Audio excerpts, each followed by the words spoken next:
मुहूर्त चिंतामणि संस्कार प्रकरण चर्चा कर रहे हैं। आज हम चौल मुहूर्त, चूड़ाकरण भी कहते हैं, जिसको मुंडन भी कहते हैं, वपन शब्द भी हम कह सकते हैं। तो चूड़ा वर्षा तृतीयात् प्रभवति विषमेष्टार्क रिक्ताद्य षष्ठी पर्वो नाहे विचैत्रोदगयन समये गेन्दु शुक्रेज्यकानां वारे लग्नांशयोश्चा स्वभनिधनतनौ नैधने शुद्धियुक्ते शाक्रोपेतैर्विमैत्रैर्मृदुचर लघुभैराय षट्त्रिस्थ स्वाभैः। चूड़ा वर्षा तृतीयात् प्रभवति, तीसरे वर्ष से लेकर के विषम वर्ष में चूड़ाकरण संस्कार, मुंडन संस्कार करना चाहिए। अब यहाँ बात आ गई कि साहब क्या कह रहे हैं, तीसरे पांचवें से विषम वर्षों में, जबकि बहुत सी जगह पहले ही वर्ष में मुंडन हम देखते हैं। तो ऐसा क्यों है, क्या कारण है? तो देखिए, वशिष्ठ का वचन है, तृतीय पंचमेव देवा स्वकुलाचारतो हितम। अपने कुल की परंपरा के अनुसार आपको जो है तीसरे या पांचवे या जो भी है उस प्रकार से करना है। और इसके बाद का चौलम शिशुनाम यत्नेन स्वगृहोक्त विधानता। आपके घर का जो नियम है यत्न पूर्वक उसको ध्यान देना चाहिए। तो इसलिए लोक परंपरा जो है, जो गृह की परंपरा है, स्वयं वशिष्ठ जैसे आचार्य उसकी ओर संकेत कर रहे हैं। इसलिए आपको मुंडन के मुहूर्त में अलग अलग देखने में आएगा। यहाँ तक याज्ञवल्क्य ने तो साफ साफ लिख दिया कि चूड़ा कार्य यथा कुलम, जैसे आपकी कुल में रीति है वैसा आप चूड़ाकरण मुहूर्त करिए। इसके लिए हम लोग कोई भी ऋषि लोग विशेष विचार नहीं दे रहे हैं। इसके बाद मनु की बात अगर करें तो वो प्रथम वर्ष की बात भी कह गए, और यहाँ तक कि है कि द्वितीय वर्ष जो कि सम है उसकी बात भी कह गए। चूड़ाकर्म द्विजातीनाम सर्वेषामेव धर्मता प्रथमेव दे द्वितीय वा कर्तव्यम। तो यह बात भी यहाँ पर आ रही है।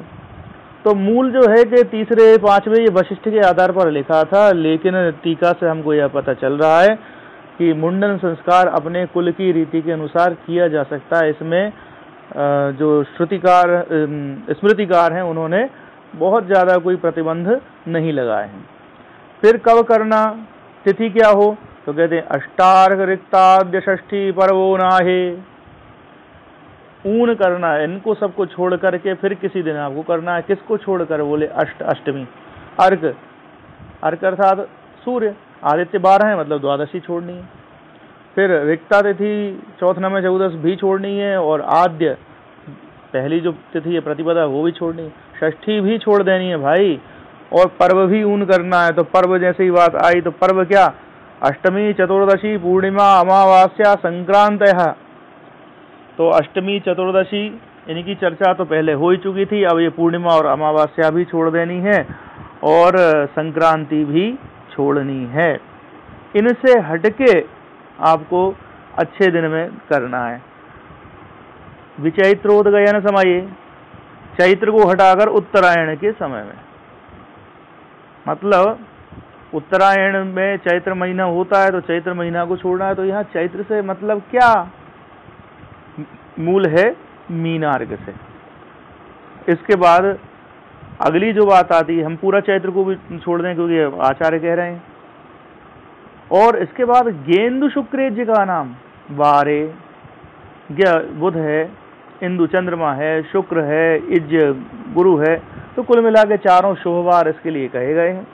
लग्नांशयोः च स्वभ निधन तनऊ। तो लग्नांशयोः इनमें जो बात कर रहे हैं कि लग्न और नवमांश, इनसे 8वीं स्थिति नहीं होनी चाहिए। यहाँ आ रहा है अस्वभ निधन तनऊ, मतलब हमारी जो स्वराशि है उस राशि से 8वीं राशि वो जो है उसका लग्न या नवमांश नहीं लेना चाहिए। नैधने शुद्धि युक्ते, और जो अष्टम भाव है उसमें कोई भी ग्रह ना हो। शाक्रोपेतैर विमैत्रैर मृदुचर लघु भैः। मृदुगण, चरगण और लघुगण के नक्षत्र कहे हैं, लेकिन कहा इनमें आप शक्र मतलब ज्येष्ठा जो इंद्र का नक्षत्र है उसको जोड़ लो, और मैत्रगण में से आपको अनुराधा जो मित्र का नक्षत्र उसको हटा देना है। तो मृदुगण, मृगांत, चित्रा, मैत्रक्षम, तो मृगशिरा, अंत्य और चित्रा ये आएंगे, इसमें अनुराधा हटा दिया है। चरगण में स्वात्यादित्य, श्रुते, स्त्रीणी ये हो गए। लघुगण में हस्ताशु, पुष्याभिजिता ये हो गए, और ज्येष्ठा इसमें जोड़ दिया गया है। और फिर कहा षट्त्रिस्थ पापैः, तो जो छठा भाव है और जो तीसरा भाव है, आय भी लिखा हुआ है, एकादश आय षट्त्रिस्थ पापैः, तो त्रिषण आय में पापग्रह हो। ये बात तो हम हमेशा पढ़ते ही हैं, कोई हमारे लिए नई बात नहीं है। तो इस प्रकार चूड़ा संस्कार का मुहूर्त यहाँ कहा हुआ है। और आचार्य कश्यप ने तो यहाँ पर जो जन्म नक्षत्र है उसकी बात भी कर दी है कि वो उसमें भी आप कर सकते हैं। नवान्न प्राशने चौले व्रतबंधे विशेचने शुभदम जन्म नक्षत्र अशुभम त्वन्य कर्मणि। नवान्न प्राशन के समय हमने इस पर चर्चा कर ही ली थी कि चौल में भी आप उसी प्रकार चूड़ाकरण में भी। अच्छा हाँ, चूड़ाकरण क्यों कहते हैं? चूड़ा कहते हैं शिखा को, क्योंकि मुंडन संस्कार में शिखा छोड़ दी जाती है, इसलिए इसका नाम चूड़ा संस्कार या चौल संस्कार दलयोर अभेदा से वो चौल और चूड़ा एक से मिलते जुलते ही बन रहे हैं। अब आगे कहते हैं क्षीण चंद्र कुछ सौरी भास्कराय मृत्यु शस्त्र मृति पंगुता ज्वराः सिहु क्रमेण बुध जीव भार्गवैः केंद्र जैश्य शुभमिष्टदारया। क्षीण चंद्रमा है, कुछ मंगल है, सौरी शनि है और भास्कर सूर्य, ये यदि केंद्र में हो तो क्या स्थिति बन जाएगी कि अगर आपने जो लग्न ली हुई है चूड़ाकरण के लिए, उस समय अगर केंद्र स्थानों में क्षीण चंद्रमा होगा तो फल दिया मृत्यु, क्योंकि क्षीण चंद्रमा पापी होता है। कुछ मंगल भी पापी है, तो मंगल में कह रहे हैं शस्त्रघात की स्थिति बनेगी, क्योंकि क्षतज है, घाव को करवाने वाला ये है ही, क्योंकि क्षतज अर्थात रक्त के वर्ण का है मंगल। सौरी अगर शनि होगा तो क्या करेगा? पंगुता, खुद लंगड़ा है तो बच्चे को लंगड़ा कर देगा। और भास्कर ही है, जब भास्कर की बात आ रही कि ज्वर, तो सूर्य खुद गर्म है तो गर्मी लाएगा, ज्वर देगा बच्चे को। ज्वर का वैसे भी संबंध सूर्य से है ही। क्रमेण बात हो गई क्रम से नहीं। अब बुधजीव भार्गवई है केंद्र जैश्च शुभमिष्ट तारया, तो जो बुध है, जीव गुरु है और भार्गव शुक्र है, ये तीनों जो शुभ ग्रह हैं वो यदि केंद्र में होते हैं तो अच्छी बात है। कुल मिला के शुभ ग्रह केंद्र में होने चाहिए, इतनी सी बात है। पापग्रह केंद्र त्रिकोण में ना रखें, केंद्र में कम से कम ना हो। और बाकी पहले ही हम कह चुके हैं कि पापग्रह त्रिषणाय में होंगे तो अच्छा करेंगे। और इष्ट तारा की जो बात आई, तो तारा अच्छी होनी चाहिए, सीधी बात है। जो तारा मना कही गई हैं, जो विपद है, प्रत्यरी है, वध तारा है, इनको छोड़ करके जो शुभ तारा है उनको आपको लेना चाहिए।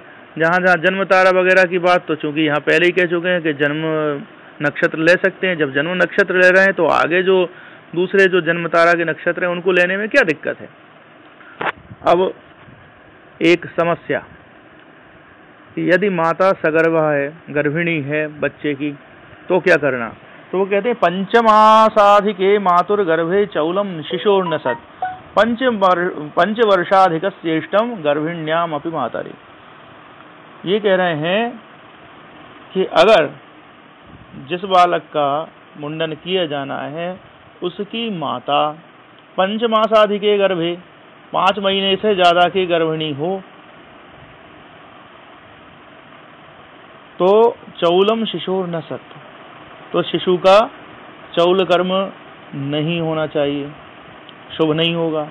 लेकिन 5 वर्षाधिक श्रेष्ठम गर्भिण्याम अपि मातरि, जो बच्चा है जिसका मुंडन हो रहा है वो 5 साल से ऊपर का है, तो माता के गर्भिणी होने पर भी चूड़ा कर्म किया जा सकता है। क्यों भाई? तो कहते हैं चूड़ा कर्म न कर्तव्यम यस्य मातास्ति गर्भिणी करोति यदि मंदात्मा तदा गर्भस्य नाशनम। तो जिसकी माता गर्भिणी उस बच्चे का चूड़ा कर्म न करे, ऐसा करेगा अगर वो मूर्ख व्यक्ति, तो गर्भ का नाश हो जाएगा। अब यहाँ आगे फिर वशिष्ठ के वचन में जो बात आई थी कि 5 मास से ऊपर की बात हो और 5 वर्ष के भीतर हमारा बालक जिसका मुंडन होना है वो हो। गर्भ 5 महीने से कम होना चाहिए और जिसका मुंडन है वो 5 वर्ष से अधिक होना चाहिए। भाई ऐसी बात क्या है, क्या समस्या आ गई? तो भाई मूल बात ये, यहाँ हर चीज में आप शास्त्रीय दृष्टि से मत देखिए, ये व्यवहार दृष्टि है यहाँ पर। क्योंकि मुंडन संस्कार जब किया जाता है तो माता अपनी गोद में बच्चे को लेकर के बैठती है और बच्चे के सर पे जब उस तरह चलता है तो बच्चा जो है रोता है, हाथ पैर पछीटता है। अब ऐसी स्थिति में 5 मास से अधिक का जो गर्भ होगा तो वो अधिक दिख भी रहा होगा और रिस्क फैक्टर बढ़ चुका होगा। अब बच्चा हाथ पैर मारेगा तो अगर एकदम से माता के पेट में लग गई तो गर्भ का नाश होगा कि नहीं, उसको कष्ट होगा कि नहीं, कोई भी दूसरा। अब 5 वर्ष का अगर बच्चा है तो माता के गर्भिणी होने पर भी कोई दिक्कत नहीं है। क्यों भाई?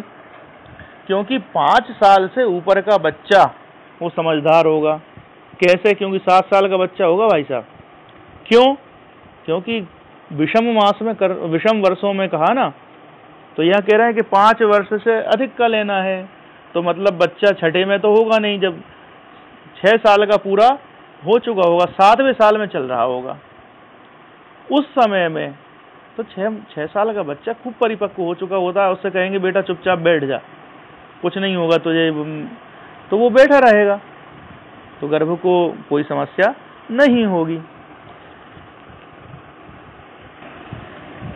अब चौल संस्कार जो है क्षौर का है, छुरा उस तरह वहां चलता है, तो इसलिए क्षौर से संबंधित मुहूर्त की चर्चा यहाँ कर रहे हैं।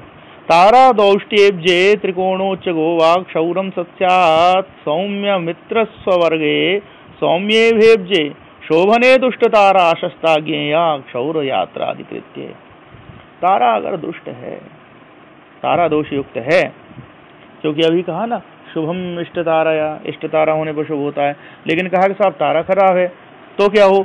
अब्जे त्रिकोणोच्च गेवा, लेकिन आपका चंद्रमा अगर उस समय त्रिकोण में चल रहा होगा, मूल त्रिकोण में हो, उच्च गेवा या अपनी उच्च राशि में होगा, तो कहाँ? तो उच्च राशि है चंद्रमा की वृषभ, और यहाँ त्रिकोण शब्द से भाव लेना चाहिए, क्योंकि चंद्रमा की मूल त्रिकोण भी वृषभ ही होती है। तो अगर यहाँ त्रिकोण का अर्थ हम भ्रमवश मूल त्रिकोण लेते तो कोई मतलब ही नहीं होता, क्योंकि एक ही राशि को 2 बार क्यों कहेंगे। तो यहाँ त्रिकोण का अर्थ नवम पंचम स्थान स्थित, ये लिखा हुआ है कि चंद्रमा या तो त्रिकोण भावों में बैठा हो उस समय ऐसी हम लग्न निकालें, या फिर जो है अपनी उच्च राशि में हो। और फिर कह रहे हैं कि सत्यात् सौम्य मित्र स्वर्गे, अगर जो है जो शुभग्रह है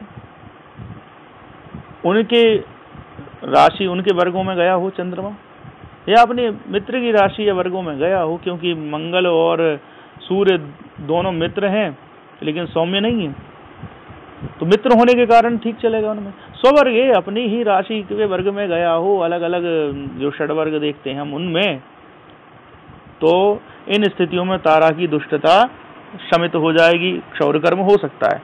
तो कहते हैं सौम्य भेब्जे शोभने दुष्ट तारा।